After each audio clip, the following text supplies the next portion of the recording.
45 years in keeping Louisville weird, Electric Ladyland has been there for all your eccentricities. While they do offer the best smoking supplies out on the market today, there's a whole lot more to check out. From ashtrays and blacklight posters, to records, incense and burners, and items to stock your metaphysical supply. They're open from 10 to 10, 7 days a week, located at 2325 Bardstown Road in Louisville, Kentucky, and at electricladyland420.com. Roll out.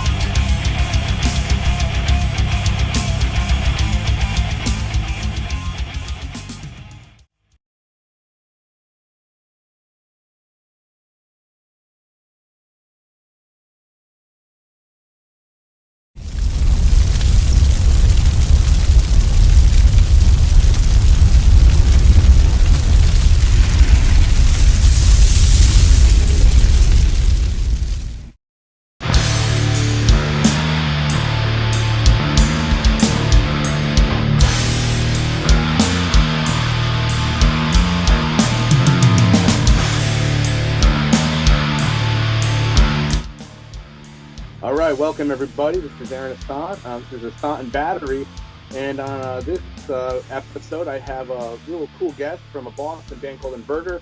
This is Deek Diedricksen, and welcome. Hey, what's up? Nothing much, man. Hanging in there.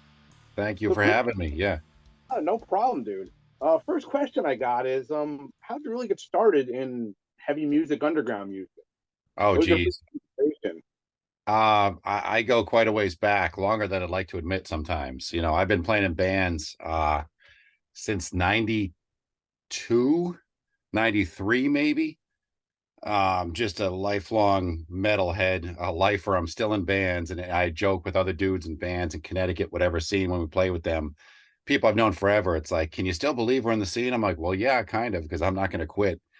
But it's just funny. Like, there's so many people that are still at it just for the love of it. And here we are. But, you know, growing up, I was, big into, through some good friends of mine, their older brothers. I remember when I was sleeping over their houses, they'd be listening to metal. I'm like, what is this? This is kind of awesome. And all the stuff that, like, I didn't have access to in my household because I was the oldest. They had older brothers. Coroner, Sanctuary, Testament, Exodus, Toxic Waltz, all this stuff all the time. I'm like, this is amazing. So that kind of got me into metal. And I was a band nerd. I played saxophone all through elementary, middle, and high school, baritone saxophone, but always wanted to play drums. My parents kind of weren't cool with that unless I bought my own drum set. So I mowed a bunch of lawns, and with like $150 in singles, I bought this beater used Ludwig kit from the 70s, taught myself to play drums. So I primarily am a drummer. I've played forever, and this is the only band I've ever fronted, but that's kind of the lineage from Jesus, like early 90s to now, maybe. And still above ground, still doing it. What were some of the bands you were in before Inverter? All terrible ones. Most people probably say that. I guess the first serious-ish band I was in was out of Connecticut, a band called Open Hostility, which was based kind of out of Clinton, Connecticut. Charlie Platybours, who is in a number of Connecticut area bands, like in 75 of them. He was the front man. He was the front man for the band. Let's see. I played drums. But I mean, from there in college, I auditioned because I was like, there's a brief hiatus from music. I auditioned for this kind of a pop punk band because I saw this thing, Drummer Needed. I'm like, I'm not into pop punk, but I'll try it out. This band called Rail.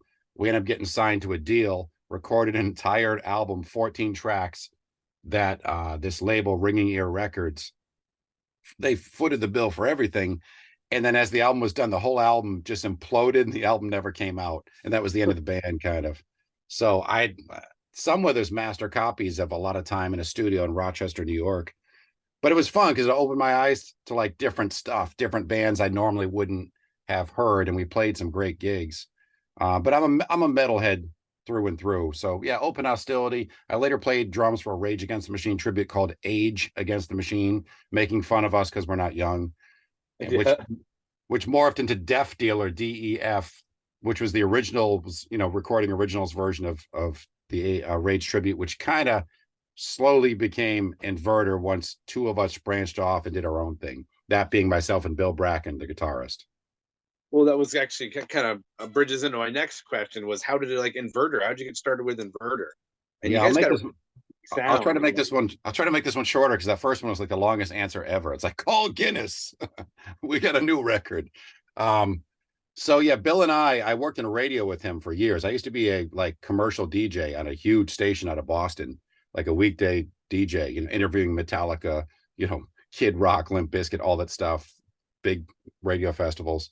And Bill worked there as one of the head engineers behind the scenes. So I knew he was a smoking guitarist from that. He didn't really know I was a drummer. But at one point through the Rage tribute, when I played with them afterwards, like I said, we branched off and I was just hanging out at Bill's place drinking whiskey, and we started writing a couple tunes. And I've been writing songs with him for a long time. It's gotten to the point where we're almost in that same wavelength. Like I know what he's about to do, and I can give him the look where the change up's coming or where I want to go with things. It's like this, telekinesis kind of thing, minus setting things in fire. Maybe that's some other term. But we started writing stuff, just him and I. Long story short, first album is a studio album. There was only two of us. There wasn't a band. Put it out, got gig offers, lots of them, after people heard it and decided we should maybe form a band. And then the three albums after that, leading up to the new one, Sonic Vandalism through Salt of the Earth Records, it's full force, all four of us. Bill Bracken, Jimmy Evangelista, Jeff Lawn on drums, Bill Bracken guitar, and myself vocals. Yeah, and one thing I said I was going to ask you is that you got a very unique sound, and obviously there's a lot of different elements coming from different influences, and there's a lot of pop influence in it, and which you don't see a lot too much anymore, but it definitely isn't like a new metal thing. I hear a lot of like prong in there, and some of the riffage. Either you heard that or you did your research, because Prong's like one of my favorite bands. And we do have the track on the last album where Tommy Victor from Prong is on a track, which was awesome because I kind of got to know him a little bit through the years, and I reached out. The timing was perfect because it was COVID. He wasn't doing as much.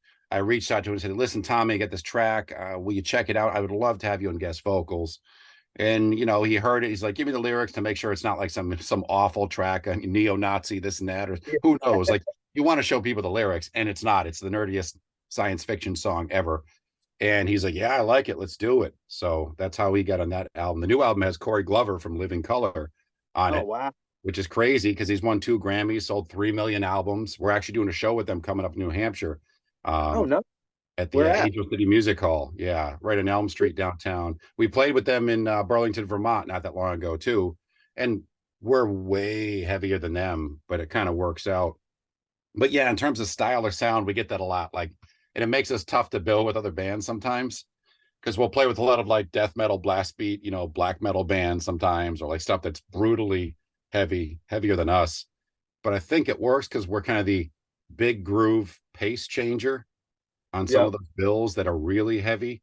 And and I say this and it's true, like a lot of times when we play, women move up front because it has more of a beat and bounce to what we do that they kind of dig, or a lot of people, it's a little more mainstream.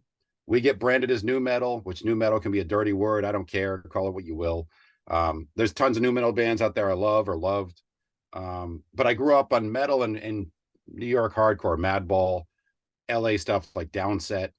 So that's where the first album has a lot of hip hop element, but I think we've gotten away from that quite a bit. And sure, a lot of the stuff rhymes, but there's a little more melody in the more recent stuff, I think.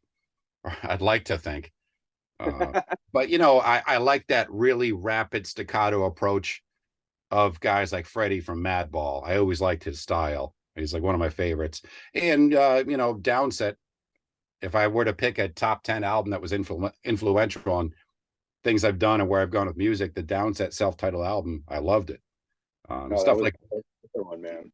Yeah, Biohazard, some of that stuff. I was very impressionable at that age. Pantera, Sacred Reich, I don't know, and then more of the mechanized stuff. Like, they were a huge mainstream band, but I like Static X, and we get compared to them sometimes. I can see that. Yeah. Yeah, and Souls at Zero, I bring them up all the time because a lot of people haven't heard of them, but they were a fantastic band. So it's like any band, it's a hodgepodge, a melting pot of like 15,000 different things. And that's just coming from me. Add in three more guys, and it's this giant cauldron of madness that you're stirring around. You don't know what you're gonna get. Now, how did you the first three albums were those released on a label, or were they self-released, or? No, we almost did the last one with Scott, but at the time, Scott through Salt of the Earth, Scott Harrington, he had a bunch of things on his plate and he wanted to put it out, but he said, listen, like, I don't think I can give it the attention it deserves because I'm putting out a new Dead by Wednesday album, which is fantastic. And he's done great work with that and a bunch of other bands at the same point. So I'm like, okay, I get it. So we'll wait.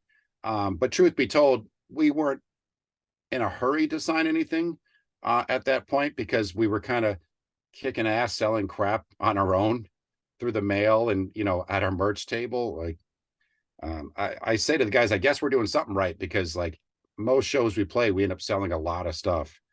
And it's been the easiest band to book ever that I've been a part of because we'll play a show, someone will see us in the crowd that's a promoter, booker in another band, they'll offer us another show, and it's like this self-perpetuating machine, which is nice. I think part of that, and at least from a fan's perspective, is like whenever I've seen Inverter, you guys are such a fun band to see.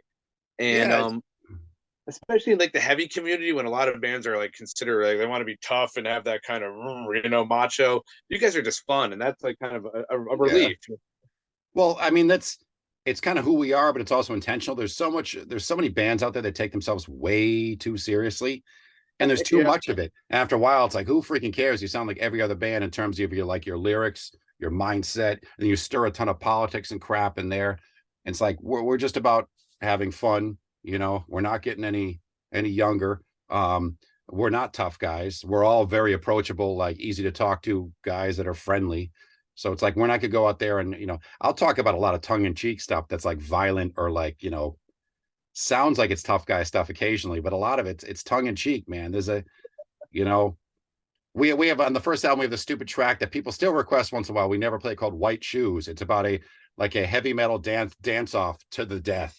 It's like like if a dance off was a blood sport. It's like stupid things like that. So it has this like evil tinge to it, but it's stupid and fun. That's what we're going for. And there's messages in there, but it's they're not overt. I like to be cryptic with things. People always ask me, what is this song really about? I'm like, well, you tell me what you think it's about. I'm not going to tell you because there's some messages in there, but I keep them, a little vague at times. I don't want to get political on that stuff. It's let Rage Against the Machine and other bands do that. We're just fun. Now, how did you hook up with Salt of the Earth Records and Scott? Yeah, I don't know. I did an interview recently, and someone asked that too, and I had to jog my memory. I think we played a show at Prost in Jewett City, Connecticut, which was this cool little club. I miss it. It's gone. Dwayne Eldridge from Mourn the Light. You're wearing the shirt. Here's the full circle segue and tie-in. Dwayne, I think, somehow heard of us. I reached out to him. He was booking shows, and he's a really nice guy. My nickname for him, I call him Battle Jacket Eldridge because he has that like killer patch jacket. Like, there's so many patches on it. He has like back problems from it. He's being weighed down. There's patches on top of patches. So he's the greatest. So he invited us down and he said, listen, you guys are new to the area. You're going to be on first. I said, whatever, man. We just want to play and, expand to some new territories. Prost at the time, he was doing a 2-stage thing in the 2 rooms they had. And we were in this small room that was like a converted living room with a fireplace in the stage. I'm like, what? I walk in, I'm like, the guy's going to kill me. What the hell is this place? And it was so early, but the show ended up being pretty damn cool for going on that early. And we sold a ton of stuff. There were people there. I didn't expect that. I thought we'd be playing to 10 people. Dwayne dug it and started inviting us back. Other people in the room invited us to play at other places. And it just kind of started building. And Scott at one of those early shows was there, checked us out. And he and I will nerd out about bands we grew up on. And we have similar tastes from like, Quicksand to Souls at Zero to, I mean, Scott was in Nuclear Assault at one point in time. That's a band I loved. And it's funny, I knew him for a while before I even knew that. I'm like, shut up, you were in Nuclear Assault? Like, how did I not know this? So I know that, like, and Dwayne told me, like, hey, Scott was a nuclear assault for a while. I was like, what, really? yeah, I mean, he doesn't talk about it. He's like, I'm shy about it. But that's, I mean, even if you're not a founding member, who cares? Just to be good enough to be in that band at one point in time, that's a pretty commendable thing. If it was me, I would have a T-shirt that said I was a nuclear Yeah, assault. yeah. John Connolly gave me the thumbs up, you know. That's his name, right? I don't want to butcher that, right? Yeah. Anyway, No. Danny Loker or whatever. So yeah, so it's we met Scott through some of these shows, and he saw us a bunch of times, and our audience started growing, and he dug what we were doing. He's a guitar player too, and Bill Bracken, our guitarist, is like a freaking beast. So he was really into that. And yeah, we just started talking, and this is album number 4. Sonic Nice. Vandalism, like I said. We sunk a ton of time and money into it and recorded with Jamie Locke again, who didn't produce it, but he was the recording engineer. And Jamie's done albums for Prong, Beg to Differ, Madball Set It Off, one of the, Nice. I think, Obituary, maybe The End Complete, maybe, I don't know, VOD, Cro-Mags, tons of bands, a lot of which I dig. So he's an absolute madman, but he gets it done. Now, did you guys produce it yourself, or?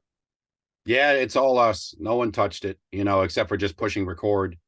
Yeah. There's a lot of weird stuff we tried this time around, and there's a couple tracks we did in the last album. I think the last album has a track called Last Summer, which is if we ever had kind of a novelty tune that was a little less heavy, it's that one. And it's one of our most requested songs, which is funny because we absolutely crapped that tune out and wrote it in such a short amount of time. And it was one we almost didn't want to put in the album. We're like, oh, that song's stupid. Made the album, and people are asking for it all the time. It's the song, if we play it, where most people know a lot of the words. Like, Yeah. you know, of the certain tracks we play, that's one where people are shouting out parts, and it's got references to horror movies, the the Evil Dead, and Troll 2 and all that stuff. Too. Yeah, it's all like obscure Cool, than cool. movies that are more obscure, are all laced into the lyrics and one-liners and all that. So it's for the horror fans out there. Um, Right. but we got a little more experimental with Sonic Vandalism. There's some trash percussion parts that I performed over Jeff's drumming in a couple tracks. Some weird effects. There's sound bites we added in. I more so than the guys. I'm a total nerd, especially when it comes to like cinema. I was a film major at one point in time. So the Okay. cover itself is Roy Batty from Blade Runner, a rendition of that artist friend Jeffrey Palmer did. There's a soundbite from Blade Runner in there, but to circumvent copyright, it's actually me doing the Roy Batty voice with a slight accent.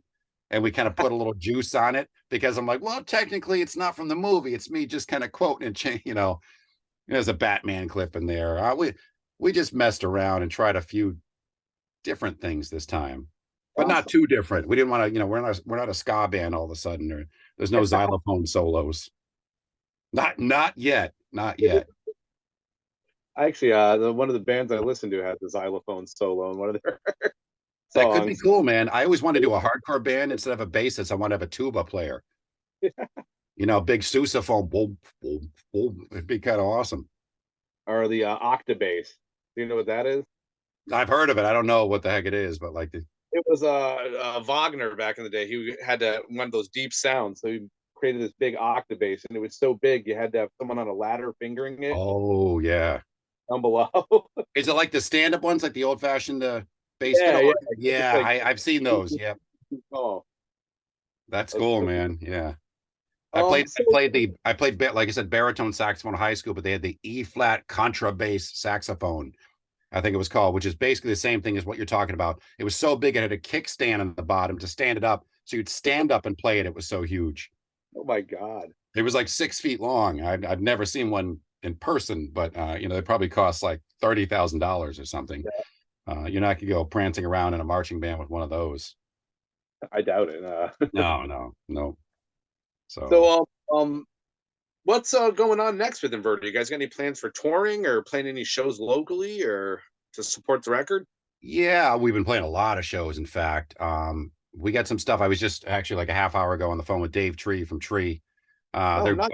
they're buddies of ours. We've done a bunch of shows with them. We got a couple things coming up.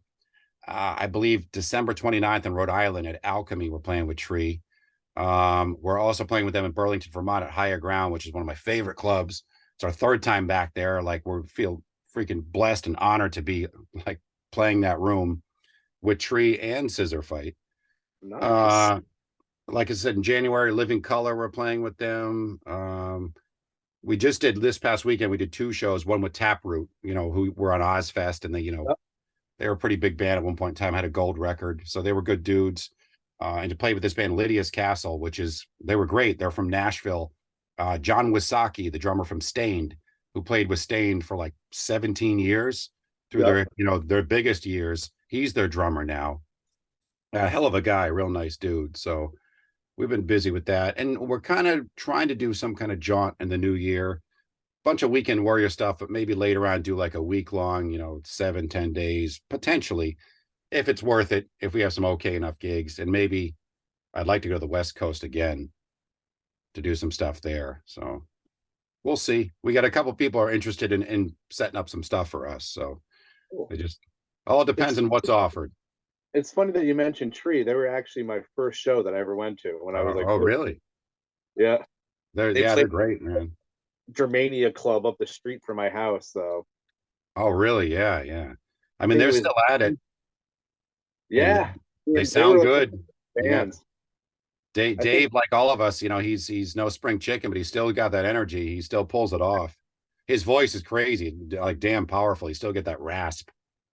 Yeah, they were awesome. They were such a fun band to see too. When I remember when I was a kid, I was crazy about them. I had all their CDs. Case in point, though, they were very political, but at the same point, there was this fun element to them. Yeah, they weren't like a lot of other metal or hardcore bands. They weren't exactly a hardcore band. No, they weren't metal, but it was like they had a different feel to them, and they had that bounce too, which I always liked a lot. Yeah, like good songwriting.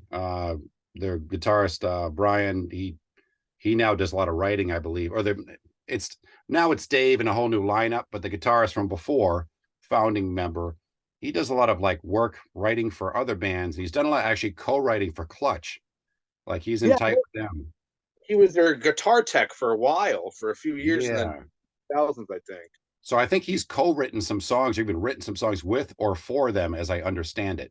And does a lot of writing, even Nashville related stuff, writing, producing. I don't know. I mean, very talented guy, nice guy.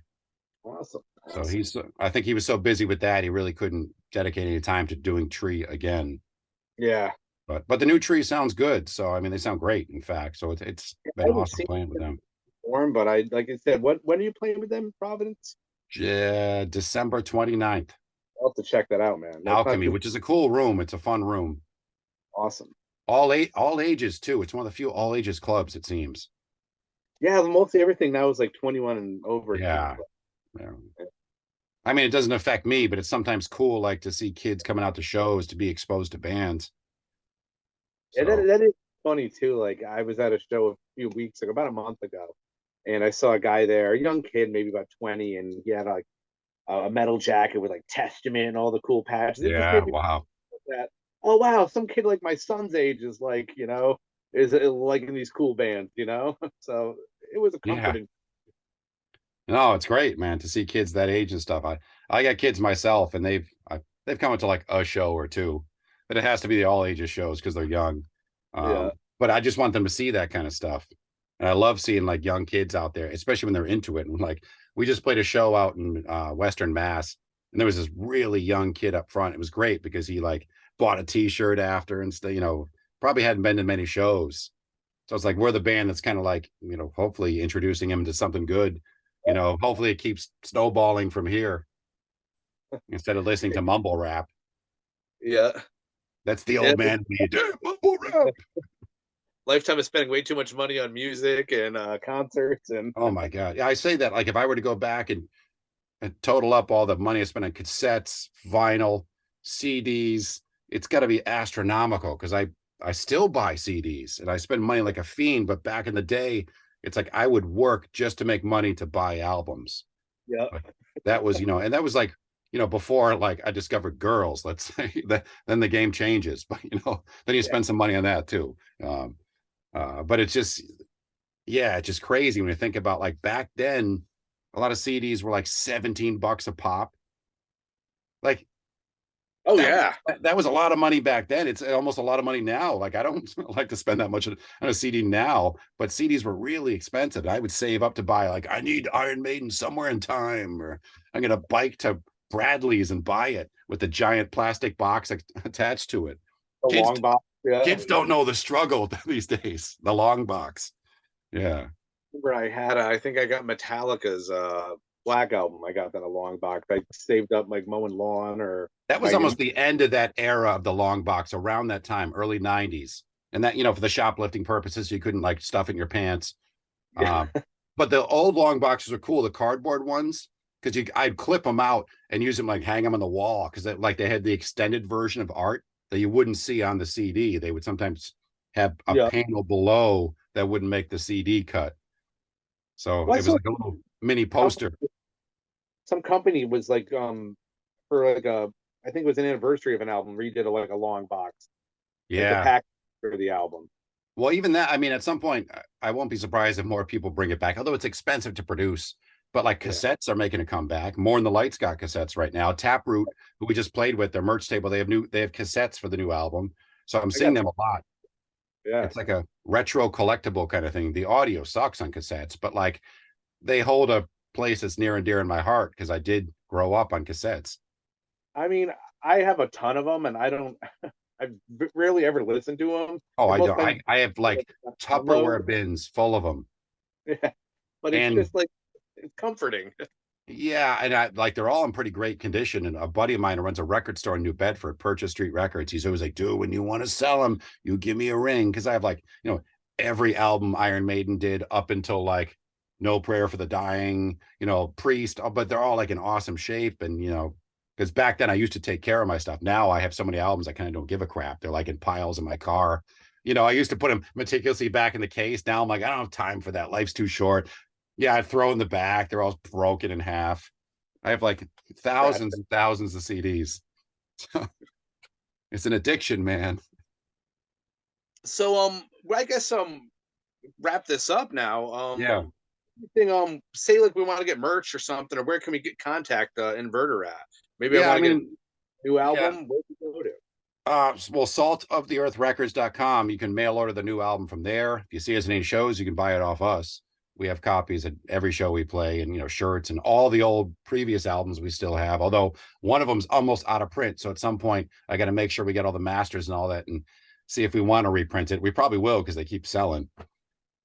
And I think like the first album, we've moved almost 1,000 copies of that, which is not a lot, but it is at the same point for like an underground band. It's 1,000 freaking albums that, we sold basically out of a basement. So Salt of the Earth Records, inverterband.com is the site. You could order stuff through there. Inverter Boston on Facebook. And then we got a TikTok account. We have Instagram. We have all that, bling blang, shmoom bop, whatever the platform is, zing bop, we got them all. The problem is now these days you have to spend too much time with all the platform crap instead of just writing music. I hate it. Yeah, exactly. It's a necessary evil, but we're out there, man. You can find us easy. All right, man. Well, thanks for coming on. I really appreciate it, man. It was great talking with you, Deek. This has been Aaron with Ossont and Battery, and everyone have a good one. Thank you.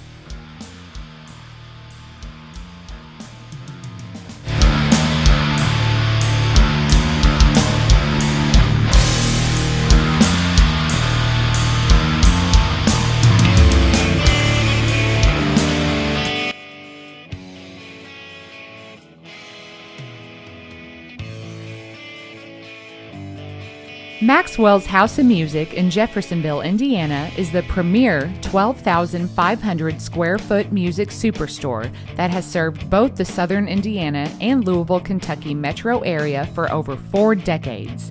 Originally founded by Marvin and Beverly Maxwell in the 70s, this gym remains a Maxwell family-owned business. Mark Maxwell, along with his business partner, Whitney McNichol, continue the reputation as being a national resource for all things music. In 2022, the iconic Guitar Emporium of Louisville relocated to Maxwell's Music, creating the largest independently owned showroom in the region.